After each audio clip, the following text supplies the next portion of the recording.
आज मैं सदन को एक कहानी सुनाना चाहता हूं। कहानी का शीर्षक है चौथी पास राजा।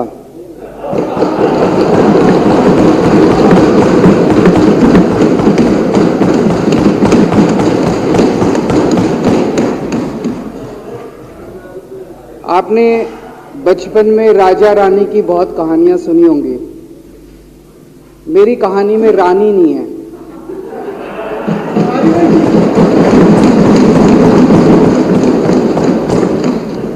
बस राजा है। ये कैसे राजा की कहानी है अध्यक्ष महोदया, जो अनपढ़ था, चौथी पास था, बेहद अहंकारी था, बहुत अहंकार था, बहुत ज्यादा, और पैसे की इतनी हवस थी, इतना भ्रष्टाचारी था, इतना भ्रष्टाचारी राजा था। ये एक महान देश की कहानी है। एक बहुत महान देश था, कई हजार साल पुराना देश। उस देश में एक गांव में एक बहुत गरीब परिवार में एक बच्चे का जन्म हुआ। जब बच्चे का जन्म हुआ तो ज्योतिषी ने कहा, गांव में ज्योतिषी होते हैं, आते हैं, वो पत्री बनाते हैं। ज्योतिषी ने कहा, माई तेरा लड़का बड़ा होके बहुत बड़ा सम्राट बनेगा। माई को यकीन नहीं हुआ, मेरा इतनी गरीब हूं मैं, कहां से मेरा बेटा सम्राट बनेगा। तो उसने कहा, नहीं, तेरे बेटे के ग्रह बताते हैं तेरा बेटा बहुत बड़ा सम्राट बनेगा। बेटा धीरे धीरे बड़ा होने लगा। स्कूल, गांव का ही स्कूल था, स्कूल जाता था, उसका पढ़ने वढ़ने में मन नहीं लगता था। तो चौथी के बाद उसने किसी तरह से चौथी करी, चौथी के बाद उसने स्कूल छोड़ दिया। गांव के पास एक रेलवे स्टेशन था।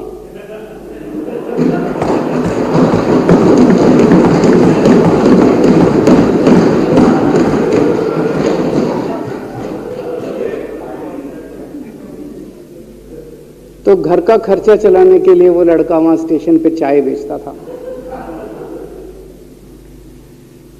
लड़के को भाषण देने का बड़ा शौक था। सारे गांव के लड़कों को इकट्ठा कर लेता, आसपास के गांव के भी इकट्ठा कर लेता, सामने वो खाट डाल लेता, उस पर चढ़ जाता और भाषण देता। धीरे धीरे आसपास के गांव के लड़के भी इकट्ठे हो गए। जिस भी चीज में भाषण देता, एक बार शुरू हो जाता तो बंद ही नहीं होता। अब ज्योतिषी ने कहा था, लड़का बड़ा हुआ, बड़ा होके एक दिन उस महान देश का वो राजा बन गया। पूरे देश में उसका नाम हो गया चौथी पास राजा। लोग उसको चौथी पास राजा कहते थे। अब उसे आता जाता कुछ था नहीं, पढ़ा लिखा था नहीं। अफसर आते, कुछ अंग्रेजी में चपर चपर करते, उसको समझ नहीं आता। अफसर जो मर्जी उससे साइन करा के ले जाते, जो मर्जी उससे साइन करा के ले जाते। अब वो कुछ पूछे अफसरों से तो उसे भी शर्म आती थी कि मैं पूछूंगा तो उनको लगेगा अनपढ़ आदमी है, पता चल जाएगा। तो उसके भी दिल में ये रहता था, यार मैं पूछूं ना पूछूं। पता नहीं किस किस चीज पे उसने चौथी पास राजा ने साइन कर दिए।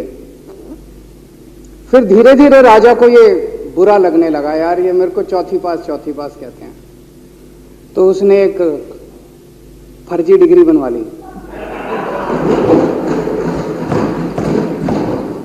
कहीं से फर्जी डिग्री बना के ले आया, एमए की। बोला मैं एमए हूं। तो लोगों को लगा, यार ये तो ठीक नहीं है, ये तो फर्जी डिग्री हम बना के ले आया हमारा राजा। तो लोगों ने आरटीआई डाली। जो आरटीआई डालता उस पर 25,000 रुपये जुर्माना।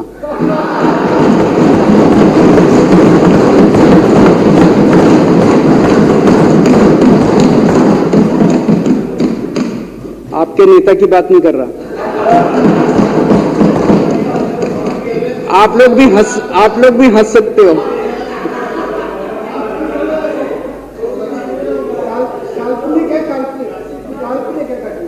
तो जो आरटीआई डाले उसको 25,000 रुपए का जुर्माना, जो आरटीआई डाले उसको 25,000 रुपए का जुर्माना। एक दिन कुछ लोग गए चौथी पास राजा के पास, बोले जी एक बड़ा धांसू आइडिया लेके आए हैं। बोले बताओ। बोले जी नोटबंदी कर दो, भ्रष्टाचार खत्म हो जाएगा देश से। तो उसने कुछ पूछा, उसे कुछ समझ नहीं आया राजा को क्या कह रहे हैं क्या नहीं, पर उसे लगा यार कुछ धांसू आइडिया होगा। उसने एक दिन रात को 8 बजे टीवी चैनलों पे जाके नोटबंदी कर दी। बोला सारे नोट बंद। पूरे देश में हाहाकार मच गया, तड़प गए लोग, धंधे बंद हो गए, दुकानें बंद हो गई, लोग बेरोजगार हो गए, बुरा हाल हो गया पूरे देश। लंबी लंबी लाइनें लग गई पूरे देश के अंदर। लोगों ने जाके उसको कहा जी नोटबंदी कर दो, आतंकवाद खत्म हो जाएगा। ना आतंकवाद खत्म हुआ, ना भ्रष्टाचार खत्म हुआ, देश बर्बाद हो गया। वो महान देश जिसका वो राजा बना था, वो देश 10 साल 15 साल 20 साल पीछे चला गया उस नोटबंदी से, उस चौथी पास राजा की वजह से। एक दिन कुछ लोग गए उस राजा के पास, बोले जी खेती खूब बड़ी हो जाएगी, ये किसानों के कानून पास कर दो। अब उसको कुछ अकल नहीं थी राजा को, अनपढ़ राजा था। उसने साइन कर दिए, 3 काले कानून पास हो गए किसानों के। पूरे देश के किसान सड़कों पे, जगह जगह मोर्चे, 750 किसानों की मौत हो गई 1 साल के अंदर। अंत में राजा को वो कानून वापस लेने पड़े। धीरे धीरे देश की समस्याएं बढ़ती गई, क्योंकि राजा ऐरे गहरे। इससे पहले एक और राजा आया था, मोहम्मद बिन तुगलक, वो भी ऐसे ही करता था। कभी उसने देश की राजधानी बदल दी, कभी बोला मैं चमड़े के सिक्के बनाऊंगा। उसी तरह से ये था अनपढ़ राजा, कुछ भी कर देता था। अब राजा को एक दिन लगा यार मैं तो राजा बन गया, पता नहीं कितने दिन रहूंगा। तो उसकी गरीबी में जो जीवन उसने जिया था, उसे लगा यार पैसे तो कमाने चाहिए। पैसे कैसे कमाऊं? पैसे कमाऊंगा तो जनता में छवि खराब होगी। तो उसने अपने एक दोस्त को बुलाया और उस दोस्त को बोला कि ऐसा करते हैं कि मैं तो राजा हूं, सारे सरकारी ठेके तेरे को दिलाऊंगा, सारी कंपनियां तेरे को दिलाऊंगा, सरकारी पैसा तेरे को दिलाऊंगा, नाम तेरा पैसा मेरा।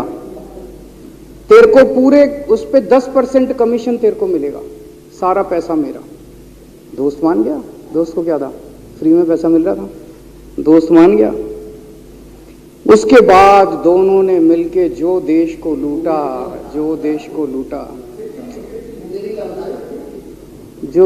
लूटा। सबसे पहले वो दोस्त आया, बोला सर सबसे पहले बैंकों को लूटते हैं। तो वो बोला वो कैसे यार, बैंकों को लूटेंगे तो ये तो ठीक नहीं है। बोला नहीं ऐसे करते हैं, आप किसी बैंक के चेयरमैन को बुलाओ, उसको बोलो कि वो मेरे को लोन देगा। तो बोला लोन देगा तो वापस करना पड़ेगा। बोला वापस कौन करेगा, वापस थोड़ी करना है, आप राजा हो, वापस नहीं करना, लोन दिला दो बस। तो राजा ने एक बैंक के चेयरमैन को बुलाया, बोला इसको लोन दे। तो वो चेयरमैन की सिट्टी पिट्टी गुम हो गई, यार मैं तो मर जाऊंगा, फंस जाऊंगा, वो भाग गया। तो फिर उन्होंने ढूंढ ढांड के एक ऐसा चेयरमैन चुना जो कि सरासर भ्रष्टाचारी, जिसके ऊपर 10 फाइलें खुली हुई, जिसके ऊपर 10 केस चल रहे, उसको बुलाया।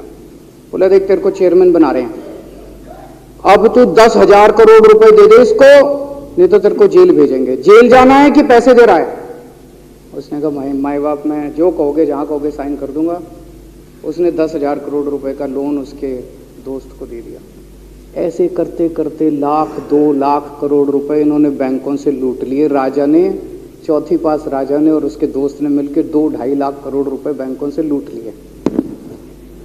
अब बैंकों से पैसा लूटने के बाद उन्होंने देश को खरीदना चालू किया। सबसे पहले उन्होंने देश के एयरपोर्ट खरीदे, पहले 6 एयरपोर्ट खरीदे, फिर उन्होंने बिजली कंपनियां खरीदी, फिर उन्होंने बिजली के दाम बढ़ा दिए पूरे देश के अंदर, फिर उन्होंने सी पोर्ट खरीदने चालू कर दिए, फिर उन्होंने कोयले खदानें ले ली, फिर इन्होंने पुलिस को भेज भेज के जो लोगों की कंपनियां थी, प्राइवेट लोगों की कंपनियां, यहां बंदूक रख रख के उनकी कंपनियां छीन ली राजा ने और उसके दोस्त ने। हाहाकार मच गया पूरे देश के अंदर। इतनी महंगाई हो गई, इतनी महंगाई हो गई पूरे देश में। पहले गैस 400 रुपए सिलेंडर होती थी, चौथी पास राजा के आने के बाद 1100 रुपए सिलेंडर हो गई। पहले पेट्रोल 71 रुपए होता था, 97 रुपए हो गया। पहले डीजल 57 रुपए होता था, 90 रुपए लीटर हो गया। जब पेट्रोल के दाम बढ़ गए, डीजल के दाम बढ़ गए, तो सारी चीजों के दाम बढ़ गए देश के अंदर। हाहाकार मच गया। सब चीजों पे इसने और इसके दोस्त ने कब्जा। दूध पहले 46 रुपए होता था, 66 रुपए लीटर हो गया। बच्चों को माएँ दूध पिलाने लायक नहीं बची, घरों के अंदर छोटे छोटे बच्चों के दूध छीन लिए इसने राजा ने।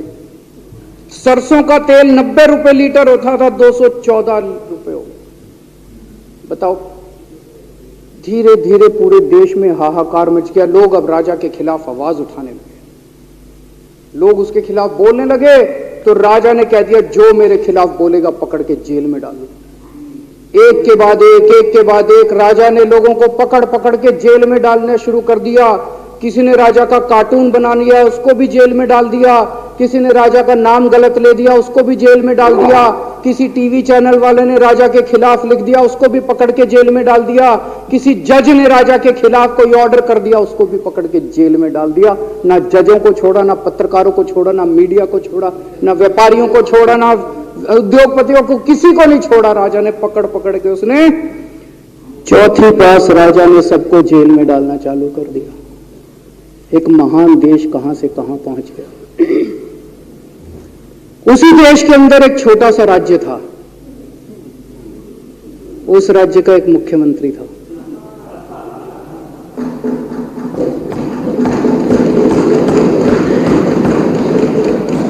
उनके चेहरे पे भी स्माइल आ गई,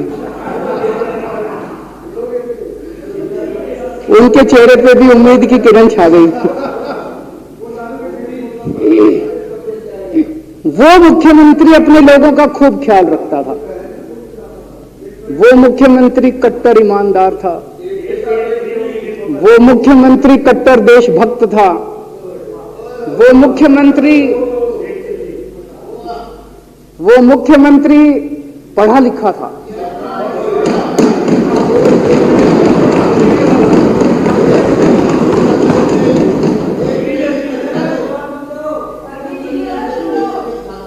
उस मुख्यमंत्री ने अपने लोगों को महंगाई से छुटकारा दिलाने के लिए बिजली मुफ्त कर दी।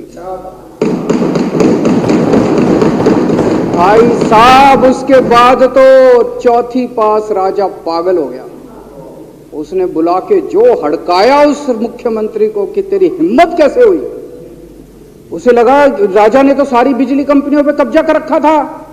उसे लगा अगर ये बिजली मुफ्त करने लग गया तो बाकी देश में तो मेरा बेड़ा गर्क, मेरी बिजली कंपनियां लुट जाएंगी, ऐसे कैसे चलेगा। उसने उसको कहा, खबरदार, तूने बिजली मुफ्त के। मुख्यमंत्री नहीं माना। धीरे धीरे उस मुख्यमंत्री ने अपने गरीबों के स्कूल ठीक करने चालू कर दिए। तो राजा ने उसको बुला के और हड़काया। राजा बोला, ये क्या कर रहा है तू, स्कूलों के अपने बच्चों को पढ़ाता है, तू स्कूल खोल रहा है, ये बंद कर, ये सब, ये नहीं चलेगा इस देश का। वो नहीं माना मुख्यमंत्री। फिर उसने मुख्यमंत्री ने सबके इलाज मुफ्त कर दिया, सबके लिए शानदार मोहल्ला क्लिनिक खोल दिए, इलाज मुफ्त कर दिया। राजा तो बिल्कुल ही पागल हो गया। धीरे धीरे जनता को पता चला कि राजा कैसा है। एक दिन लोगों ने उस राजा को उखाड़ के फेंक दिया।